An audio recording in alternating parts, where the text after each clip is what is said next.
Dernière partie pour la géométrie analytique, c'est les problèmes où on vous demande de démontrer que la figure représentée dans le plan cartésien est soit un parallélogramme comme ici ou un rectangle.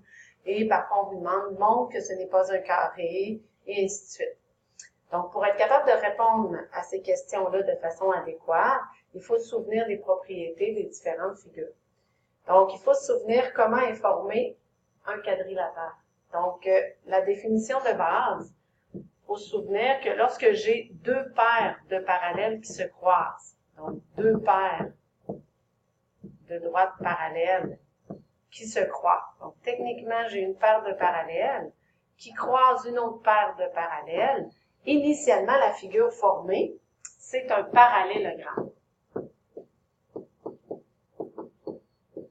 Donc, pour montrer que votre figure est un parallélogramme, il suffit de montrer que les côtés opposés sont parallèles. Pour montrer qu'on a des côtés parallèles, on pense à nos pentes. Donc, si les droites ont la même pente, ils sont nécessairement parallèles. Ensuite, si mes deux paires de parallèles se croisent de façon à former quatre côtés congrus. Donc, ça veut dire que j'ai une paire de parallèles qui croise une autre paire de parallèles, de façon à ce que mes côtés soient congrus. Donc, ce que j'ai formé, c'est un losange. Donc, si je vous demande de montrer que la figure est un losange, vous avez deux choses à faire. Vous devez d'abord vous assurer que les côtés opposés sont parallèles, donc ils ont la même pente. Et deuxième chose à faire, vous devez vous assurer que les côtés sont congrus.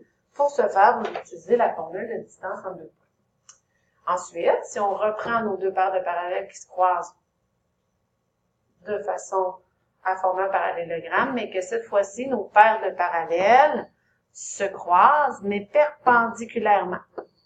Donc, les parallèles se croisent de façon à former des angles droits. La figure obtenue ici, c'est un rectangle.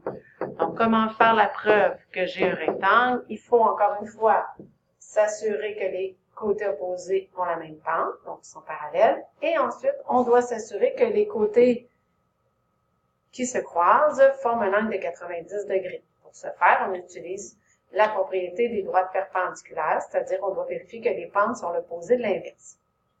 Finalement, si on jumelle toutes ces caractéristiques-là, c'est-à-dire que j'ai deux droites parallèles, deux paires de parallèles qui se croisent de façon perpendiculaire et de façon à former quatre côtés congrus, quelle figure on obtient? Bien, on obtient un carré.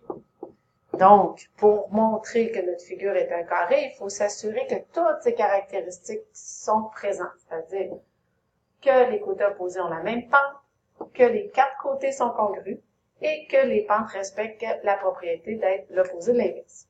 Donc, si on revient au problème précédemment, si vous voulez montrer que c'est un parallélogramme, assurez-vous que les côtés opposés, c'est-à-dire la pente de AB soit la même que CD, ainsi que la pente de AC soit la même que BD, donc première partie de votre démarche.